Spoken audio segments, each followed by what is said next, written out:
Hey everybody, welcome back to the actual 13th episode of the Audiomo Podcast. We accidentally kind of labeled the last one as 13.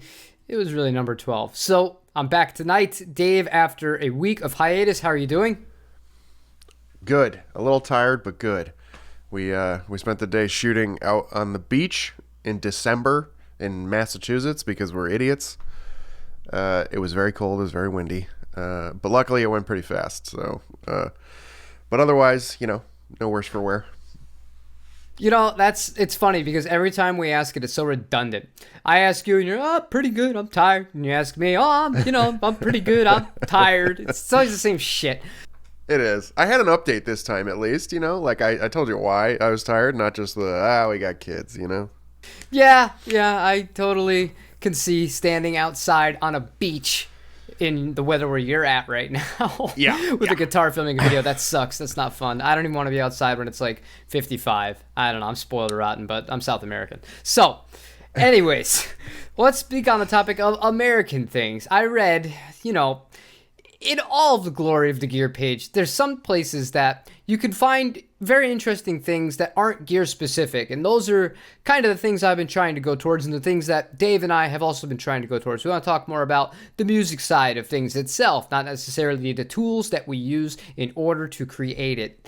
And somebody made a very bold claim saying Bruce Springsteen is the greatest American performer or entertainer in music history. Now, obviously, I know that you disagree with that. I vehemently disagree with that, but we're going to let that guy have his opinion, and we're just going to focus on our own. So, Dave, I pose that question to you. Who do you say would be the greatest entertainer that we've had as an American?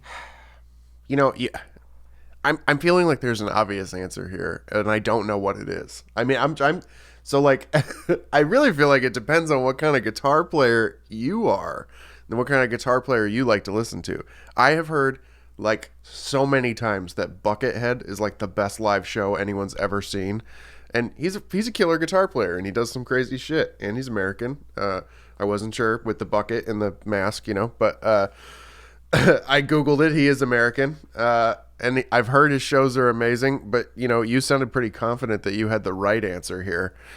And, I mean, I don't know. I feel like you could do the John Mayer route, but entertainer, I don't know.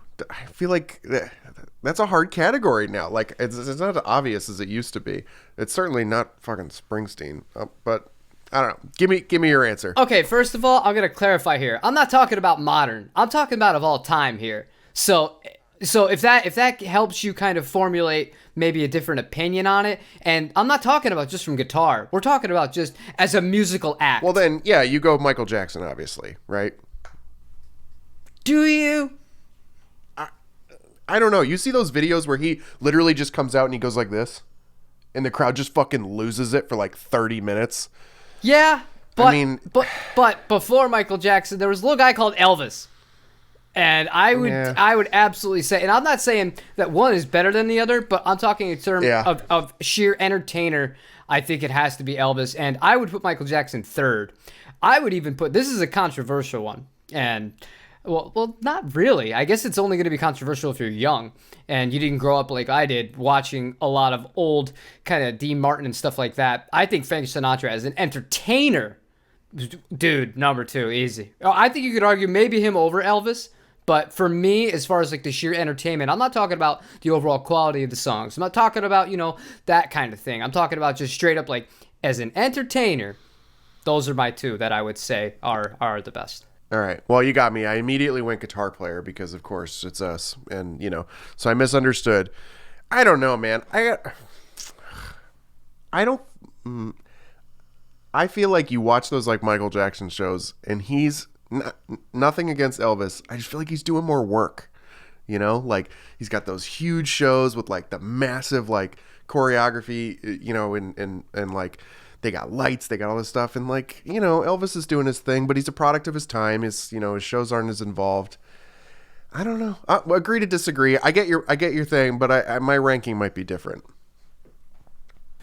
Well, I think that in the context that you just mentioned, where you said Elvis didn't have as much to do, I mean, you're talking about two different time periods too, where there wasn't the kind of performance and the lighting and all that crazy shit that Michael Jackson had, and I don't know how much choreography to that level was ever used prior to Michael Jackson. I mean, I wasn't ever huge into that style of music. I'm gonna sound so bad here. I never liked anything Michael Jackson ever did. I'm one of those people. I didn't like any of it. I never understood the appeal.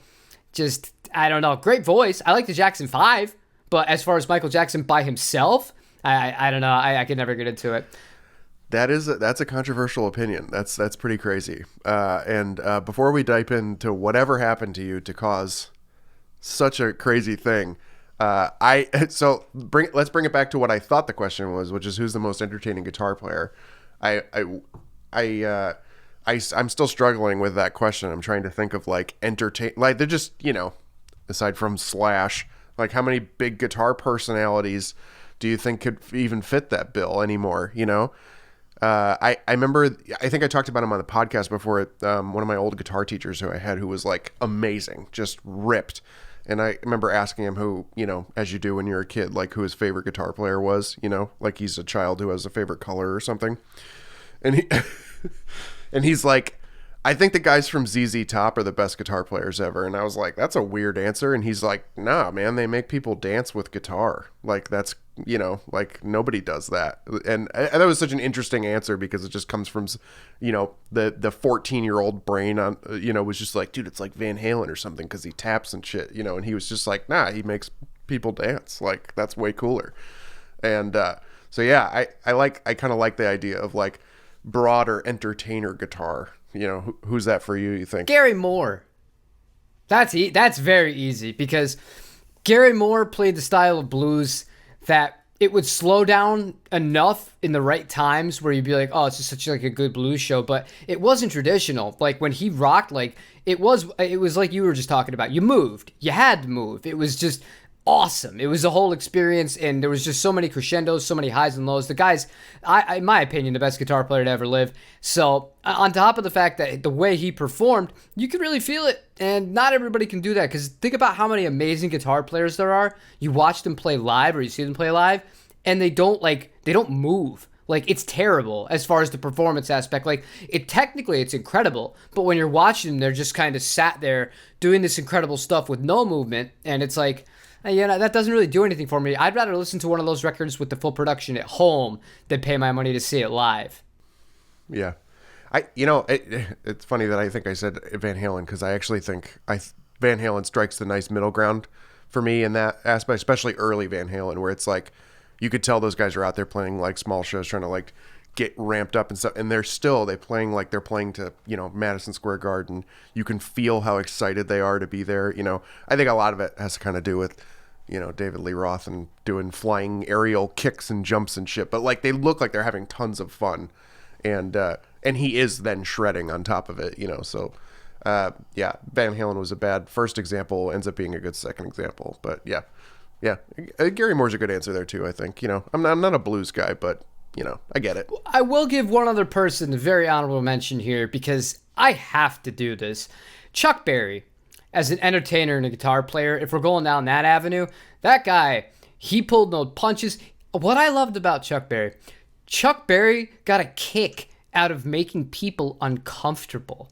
I love that. Like he went on obviously a very different time where, things were very different in the culture and culturally, and he didn't give a shit. He went up there and he embraced it, and he just was in your face. He didn't just hold anything back, and I really respected that. And that's why, when you look at bravery with musicians, I think that word gets tossed around a little too easily these days, but that was a brave motherfucker, Chuck Berry. Yeah, absolutely. Yeah.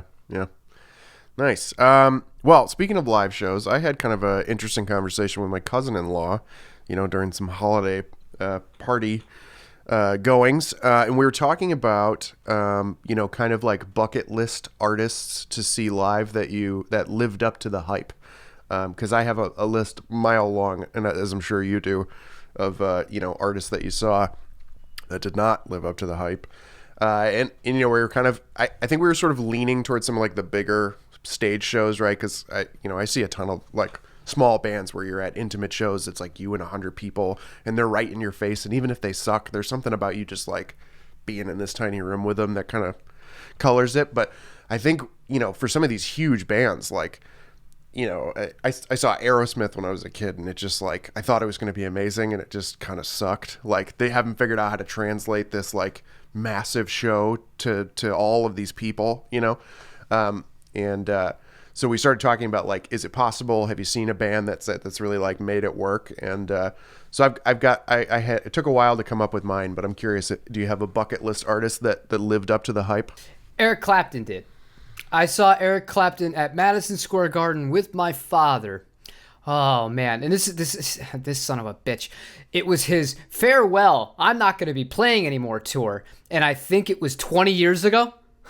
And as obviously as the story goes, that was not his farewell tour.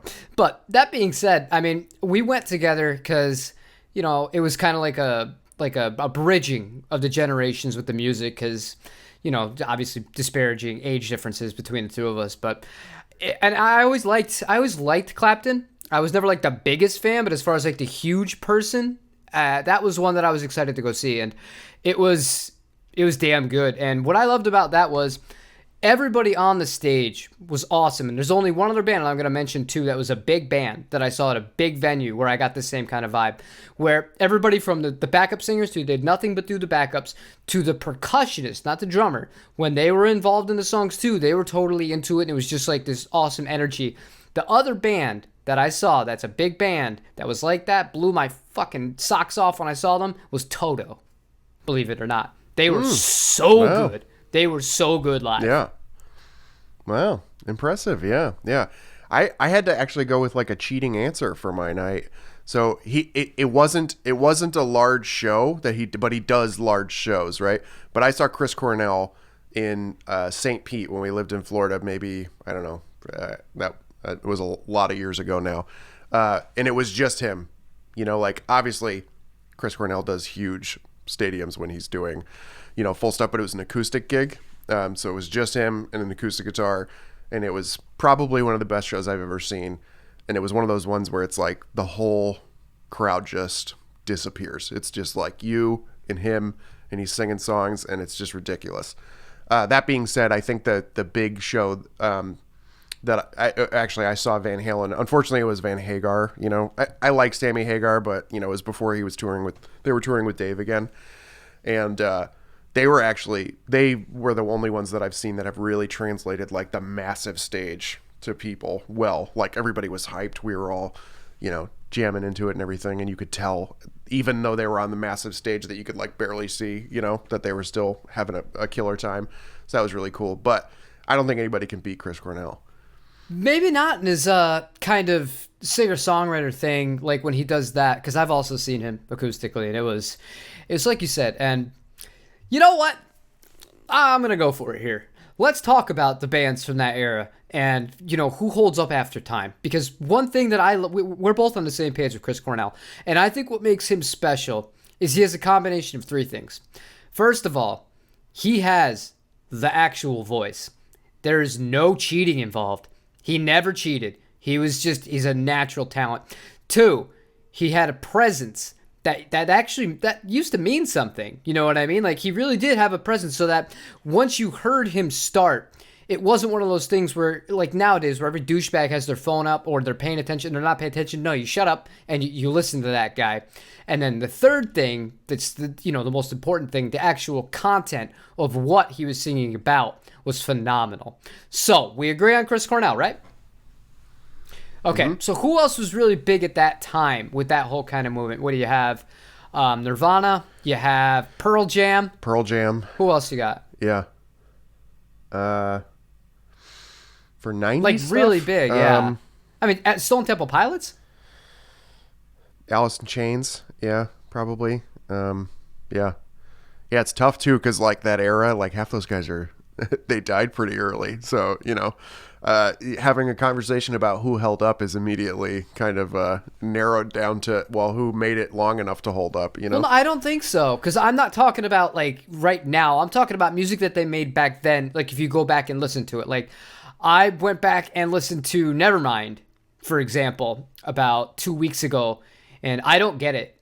Like, I don't get any of it. Like, I was like, how high was I as a kid? Like, I get, like, I don't know. That sounds really harsh. Like, I don't like it. I think that the best thing Cobain ever did was a cover song, and that was "The Man Who Sold the World" in the MTV Unplugged set. I really didn't, I don't know. It didn't age well to me. Yeah, I'm gonna agree to disagree. I'm not sure though if it's for real or if it's just that weird place in your heart that you have for things that like changed your life at a certain point.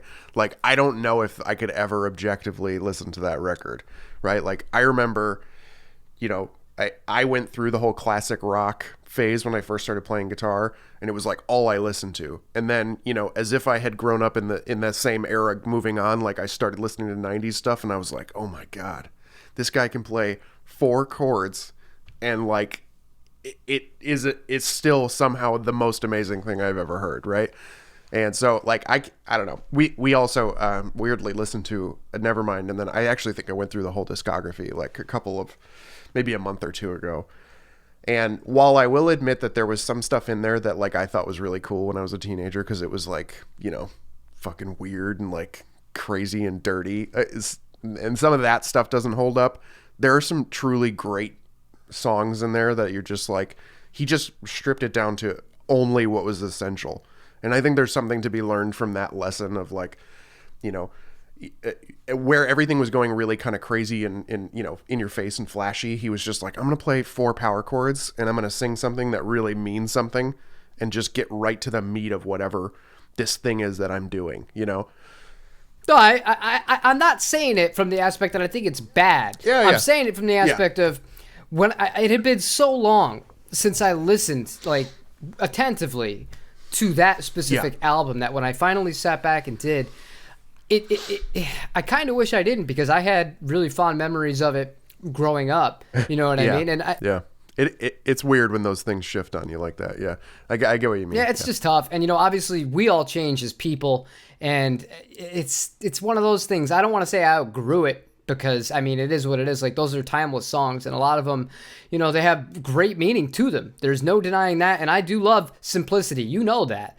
But I mean, outside of that, like, I really liked Stone Temple Pilots. That was a band that I can go back, I can listen to them, and I find a lot of songs that I didn't necessarily think I would have loved at the time, but I listen back to them now, and I'm like, this is good rock and roll, man. I liked it. Yeah, they have a couple of tracks I think that are really cemented in the era that they were written, and then the ones where I think they're deeper tracks that they're kind of doing their own thing I think aged much better, personally. And, you know, I don't feel like that with Pearl Jam, really. I get, maybe I was never really like a huge Pearl Jam fan, but like they have a couple of tracks that I like, and then, I don't know, they kind of aged like Vedder did. Like, it just kind of got weird, you know? Like, now I don't know, he does like movie stuff sometimes, and like, he drives me nuts how much fucking vibrato that guy has. Like, you hear any of those live recordings and it's just like, blah, blah, blah, blah. Like, I can't, he's hard to listen to. But there's a couple of good tracks, you know, and that's about it. But no, nobody held on to it like Chris Cornell did. You know, even his solo shit was amazing. Like, and obviously Audio Slave spoke for itself too. And then, like, you know, and then he had like the Temple of the Dog stuff that was crazy. And I mean, the guy was just working his ass off, and it showed, you know? So I would say out of the 90s big bands, I'd put him as the king of them all, if it were up to me. Yeah. I think anyone who's ever attempted to sing like that would do it. They would be like, oh shit, this is really hard. You know? And yeah, I agree. And I just have such a soft spot for some of that early Soundgarden stuff when they were really like trying shit nobody else was trying, you know? Like, they have songs that are just like in 9, you know, for no reason. Like, they're just playing around with stuff and having fun, and he's out there fucking belting high F's and stuff like it's no big deal. Yeah, you know? No, it's straight up crazy. And that was really funny. And it's funny you mentioned Pearl Jam, because you were talking about them, and there was one song, I forget the name of the album. It was a 2-disc album. I think they had a black cover. It might have just been the black album. But there's a song called Bugs. And it's just him with an accordion talking about how he's got bugs. I got bugs everywhere. And I'm like, what the fuck am I listening to? Like, I don't think I ever listened to Pearl Jam ever again after that. I remember buying that, and there was a song, because I heard a song called Spin the Black Circle, and I'm like, oh, that's a cool rock song. And sure enough, no, that was he went for it. I'll give him that, but not my thing either. Yeah. Yeah, they had a couple of tracks over the years that I'm like, yeah, that's cool, you know? But I feel like the stuff I really like from Pearl Jam is like nondescript 90s. Like, it could have been any band, you know? Like, there's nothing inherently Pearl Jam about it, you know? I guess other than the, you know, which, you know, everybody kind of copied anyway. So, you know, I don't know. Yeah, I'm not into the over-singing. That's a big pet peeve of mine. So, it is what it is. All right, Dave, you wanted to talk about a little bit of gear. You were asking me about my Rectiverb. All I gotta say is, man, if I didn't love just the kind of music that I do, that is so like basic, it really is, and we're talking about like songwriting and songwriters and stuff that we like. I'm starting to more get into the effects side of things, like with the Zelza and the Volante and things like that. But I find myself, I'm happy about the Quad Cortex. And then I'm happy that I got rid of it and I got this, because it really just cemented to me like what's important for what I like as a guitar player. And everybody's different, but I feel like this was a very like an invaluable lesson for me. And especially because I made out, you know, decently, and I got out in a decent time to sell the Neural DSP and not lose any money on it.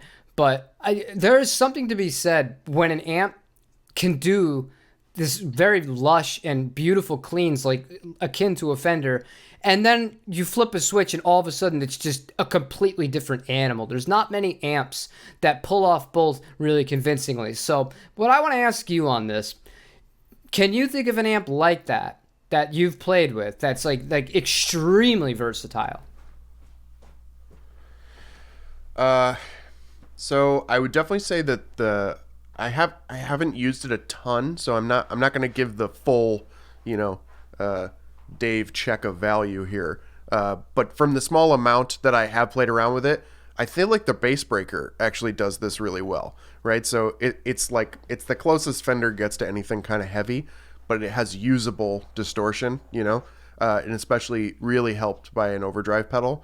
But it's got Fender cleans, right? Which is great, because usually in my world it's like you find an amp with great distortion and the cleans just suck, you know.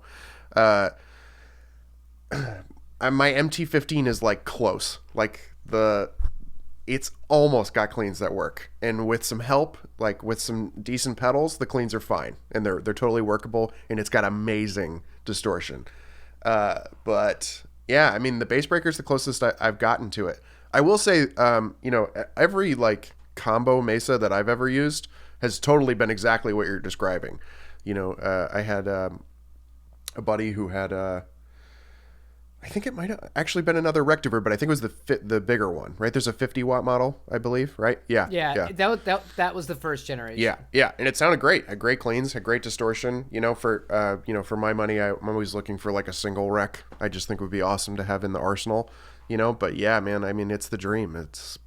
They're usually quite expensive, you know. You know, you mentioned the Bass Breaker. I had one of those. I had the 30R, and I wouldn't say it does Fender cleans, because it misses the essential that like as a Fender purist, as far as the amps go, it's a digital reverb. Sure. So for me, it immediately it's out the window. So but there is an amp that's older than that you could still get new, that I feel is a much better representation if you were going to pick a Fender amp that really can do it all, and that would be the Supersonic 22. Sure. Because the Supersonic 22 actually has a real reverb in it as well. Yeah. I mean, for me, it's like I'm not using it live, and I pretty much never use onboard reverb, you know, because one, most of the amps that I have don't have it, and two, there's no reason to live, right? I can run it through, you know, a whole bunch of IRs I have in Pro Tools or whatever, and do whatever I want with it, right? But yeah, it's fair. And I know I'm not. This is the most Fender-y sounding thing I have, right? By a long shot. So, you know, anything that even remotely close is like, ooh, it's a Fender clean to me, you know. But yeah, actually, I had this interesting conversation with my drummer today, and I want to get your opinion on this. So, you know, we're thinking about, you know, in the vein of amps, right? We're thinking about what we have to do to get ready to start playing live again, right? And I think I've talked about this a little bit, but you can kind of see it right there. That big box that we have next to the drum set is all of the stuff that we do for live. So there's backing tracks. I've got my Helix in there when we're running it live, the HX Stomp. I've got a little mixer that does in-ears, right? I've got a DI box, so we can basically just hand the sound guy a bunch of cables, right? And just be like, route these and go out of front of house, right? So we're a trio now. And, you know, we've been discussing, like, what goes in the backing tracks, right? And, you know, part of us is like, you know, it's cool to have, like, all this stuff, all this, you know, we get harmonies, we get, you know, strings, we get any backing things. Like, occasionally we'll do, you know, if it's really, really simple, I'll do, like, leading lines on another guitar, you know, something like that. You know, and we're like, well, isn't part of being a trio, like, being this big-ass, loud trio that you just go, man, I can't believe that's 3 guys. It's so huge. So then I'm like, you know, if we're going for that direction, do I get rid of all the digital stuff and just get a big ass amp to put it on stage, right? And I'm like really torn between this, right? Like, part of me loves having the consistency and like the precision of all the digital stuff and having in-ears and having, I see your smile, I know what you're going to say already. You know, and then part of you as a musician loves going to a club and just seeing like a band that just sounds fucking huge with nothing, you know? I'm having trouble really kind of justifying, like, I think obviously I know what you would do, right? But if you're coming at it from our aspect where it's like we're doing lots of stuff with, you know, I don't think we'd ever get rid of the click track. But like, you know, I think there's something to be said about all of the backing tracks and the harmonies and like us just being dead on with everything that's also attractive, right? And those are 2 very different paths. But, you know, what are your thoughts how about when you see a band? You know, like, what do you feel like? Do you see a band that uses backing tracks and you go, this sounds great? Or do you go, eh? And do you see a band that's, you know, 3 guys, a giant amp and drums and bass and go like, this could be bigger? Or, you know, what do you think? It's actually a little more complicated than you probably anticipate that I'm going to answer here. I think the first thing that needs to be asked here is, what's the venue? Because if you're talking about playing a little bar, or, you know, even a decent sized bar where, you know, it's standing room, 100, 250 people, max like that, I think it's super overkill to have all that extra stuff at that point. And that's regardless of anything. I think that there's something about when you're in a more intimate environment like that, really nailing that organic kind of 3-piece. Like, it is just 3 guys rocking the fuck out at a dive bar or something like that, or a smaller venue, versus it's totally different if you're planning to play like House of Blues.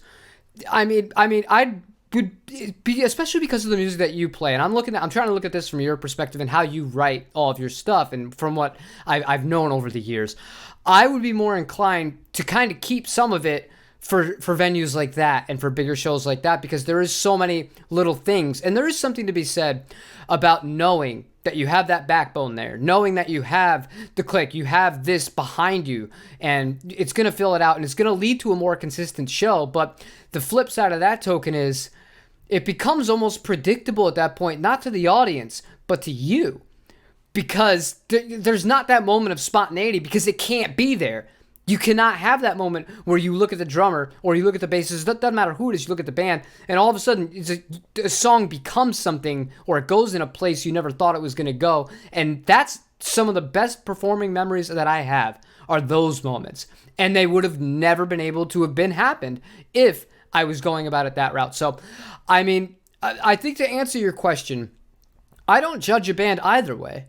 I think that's a crappy way to look at it, honestly. I think if I was younger, I would, you know, I'd be more like dickish about it. I'd be like, no, it's not real, it's fake, it's all back. But no, man, like, the older I get, I understand that there's a lot of value in that, but it's really, you're sacrificing one thing or the other, and if you're putting a gun to my head, I'm sacrificing the precision every single day of the week just so that I can have something fresh every time I go out and I play, and that's, like I said, where the real magic can happen. That's just my take.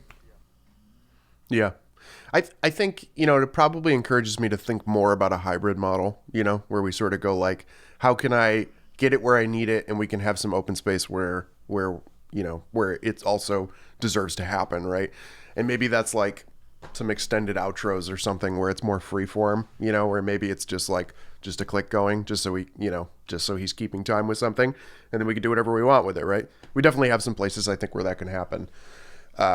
But you know, I think the more I think about it too, the more I just like kind of want an amp on stage. You know, I was really sort of sold on kind of just hand in the front of house guy, you know, the out from the Helix, but maybe I'll just do 4 cable method and, you know, try to at least gain the, you know, the pros of having the stomp. And because my main thing is just like I suck at playing guitar, singing, and pedal dancing, so like I want to MIDI all of my guitar changes so I don't have to think about it, so I can just concentrate on playing, you know. But maybe we're leaning too far. So yeah, I'll have to think about a hybrid approach. One thing to consider then: why haven't you really thought about investing in a legitimate, like a higher end looper? Because you can store a bunch of different things into that, and that would kind of you know, make this a lot more accessible to you without relying on all the other stuff. Like you could still have all your parts, like where you know things are going to go, and then you could also have access, if you're going to loop something, you could do it on the fly and be comfortable doing that, and then it's just done. You just on, off, boom, boom. I think that would be, I mean, it's a learning curve, but actually, yeah, no, we did actually. So initially, before I had the stomp, that's what we did. I had a big looper pedal, and we were running things that way. Ironically, most of the reason I stopped was because for this, you know, versatile amp issue, right? My PRS just, it's fine for cleans, but it's just fine, you know, like, and I just don't have a setup where I really like feel great about doing cleans and, you know, cleans and a great distortion. And, you know, 80% of the time I'm on distortion, so it's not a huge deal, you know, if the cleans are not great. And especially with the way that we kind of did most of the clean stuff on the last record, like I think I can probably make up for not a fantastic clean with like great delay and reverb, which I can get through the stomp, you know. But yeah, I don't know. You know, it mostly just came down to one, if I have the looper with all of the pedals, it's fucking massive, you know. And you can't see it with the camera here, but I have like a huge pedal board that we were lugging to everything to like get all the sounds I wanted. And that sucked, and that was kind of the nice thing about the box, right? It was just like I don't even have to bring an amp. I could just roll the box on stage and be like, here's my guitar, you know.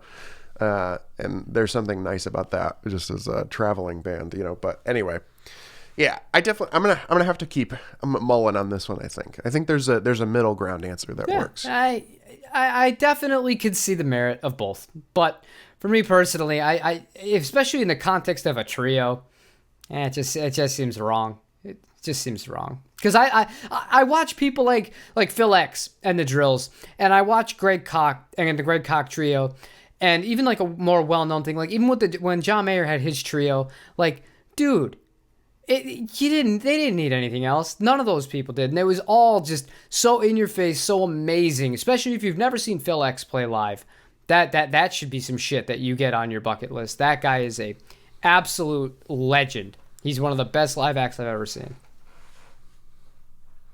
Okay. All right. I'll check it out. Yeah. I mean, I think for us, it's just like, I feel better when I know, like, at least if nothing else, when we do, we're getting the drummer to start singing, but at least when we do harmonies, usually when I have the backing tracks for harmonies and stuff, it's just a way for me to make sure that it's like everything's happening the way it's supposed to be happening, and we lock in, right? And then like you've got the click going, we've got, you know, some strings augmenting some stuff out, and it's just like that kind of huge from a frequency range perspective, like can't really happen with just a guitar, right? I mean, strings are just hitting something that a guitar can't.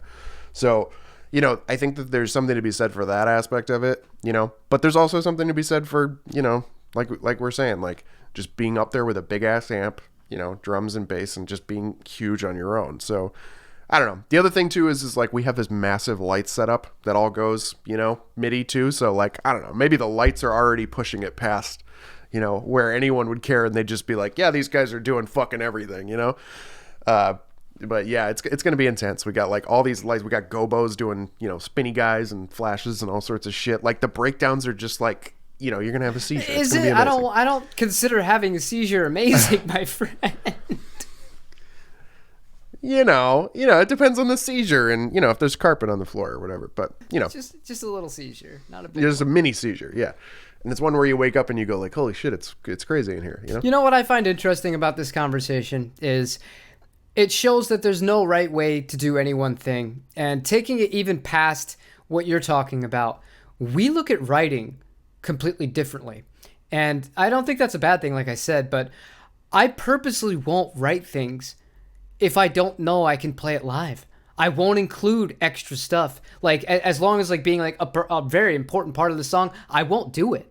Because I always, in the back of my head when I'm writing, I think, how can I play this live? Could I play this live? And if the answer is no, I will scrap it 90% of the time. So it's an interesting topic, and it's one that we talked about a lot, right? Especially, so once Justin left, right, and we were like, okay, we're a three-piece now, right? We've got one guitar player, one bassist and one drummer, and how do we handle that, right? So part of us was like, oh, we have to go back to the drawing board, for kind of how we're playing, because all the stuff I was playing was under the anticipation that there was another guitar playing on top of me, and when you took that away, it was very obvious, right? So suddenly, like, anything I was playing that had 3 notes in it was like, okay, now how does that chord have 5 notes in it, right? And you end up filling a lot of that space. And then sometimes we'll come back and we'll hit this huge chorus, and I just want to add, like a leading line over it. So it became like, I totally understand that mentality of it and going like, I can't play 2 guitar lines at the same time physically. So I shouldn't put the other one on top of it because I can't do it. But then it kind of morphed into like, well, I sort of want that sound, and like I would do it with something else, like, okay, maybe we'll do it with keys, or maybe we'll do it with strings. And at that point it's like, well, I don't really care if I'm playing it with an extra guitar, if it's something that could be handled by something else. And then it kind of turned into, okay, I'm okay with adding another guitar if in a live setting I can take it away and no one's going to be like, this is a different song. You know what I mean? So they're kind of turned into levels of things that were acceptable. So there is never a moment on the record where there's any time a second guitar is playing that's something that's integral to the song. That it's always integral to the sort of sonic feel of a part. It's so it's usually something light. It's usually something like single note. It's usually something on the neck pickup with a shitload of delay. Kind of just hovering above it. And it truly came down to like, if I mute this, do I still get what's going on? Like, is it taking away from anything other than, the spread of the part? And that was kind of my rule of thumb. So I think in some way I'm thinking about it in the same way, where I'm going like, I'm never going to try to play, we never played a riff like, and I'm chugging in the back and then I'm playing something on top of it. Cause you just, I can't do it. It's cheating. Right. But it's interesting. I think that they're both ways of trying to kind of combat it are totally valid, and it's just sort of like up to, how much you're willing to say, this is a studio experience and I'm going to do studio things, Yeah, and it's one of those times where, on the flip side of what I even said, the argument I initially made, I did say not every time I do that. There will be that time where I'm like, you know what? This is on a record. This is something that I have an opportunity to do something that I wouldn't normally do. So I will take that chance, but I really measure it out. So I can understand it. I totally can understand all of it. And I think it's been really good for you that you've had to kind of adapt so much to this, because since I've known you, it's always been you and Justin, you and Justin, you and Justin. So you take him away, it's forcing you to become a better writer, become a better guitar player, and then also, juggle singing on top of that. So that must be something else. Yeah. Yeah, I do this to myself every time we do a record. We write kind of as we're doing things, right? So, I'll usually come up with some guitar stuff, I'll lay it down, we'll kind of demo it out, work it on the instrumentation, and then I write the vocals on top of it. And I never play and sing them together until we start rehearsing them to play them live. And then I go like, what the fuck did I do? I can't sing and play any of this. And inevitably I do it every single time. And we get to this point where I'm like, I don't know what I'm going to do. And then like, I just end up sitting in front of Pro Tools with a guitar and a microphone for like 3 hours, just looping a part until I, get it. And I think every singer guitar player has their different method.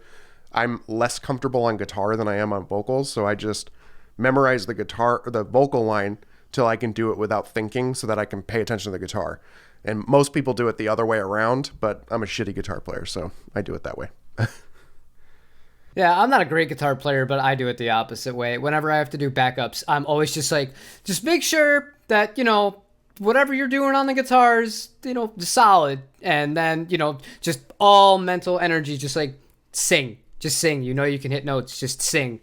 So that's interesting. But yeah, I'm really glad that we've taken this more. We did talk a little bit about gear, but I'm really happy that we've been more focusing on approach of writing, approach of performing, and then also, the kind of our opinions on some of the other music and stuff that impacted us when we were growing up. One thing about this podcast, if you guys have watched any of the other ones, right about now was where we would take a stop and we would talk about albums that we were going to review. What we have decided to do, we're not going to axe that entirely, but we're going to axe it as far as being a part of this specific podcast. Meaning, we're going to have a separate video where we talk about these albums, because I really want this channel to go forward with more music in mind, with more bands in mind. We want to be interviewing these bands. We want it to be not just the people that make it to the end of the video who will hear about our music that we listen to that week and recommendations, because it is great that you guys do that, but not everybody does that. And I feel, and Dave is with me on this one, if we dedicate individual sections of videos themselves to that specifically, it leads for more room for growth. So with that being said, we're going to wrap things up right now. Dave, you got anything else you want to chime in before we cut this?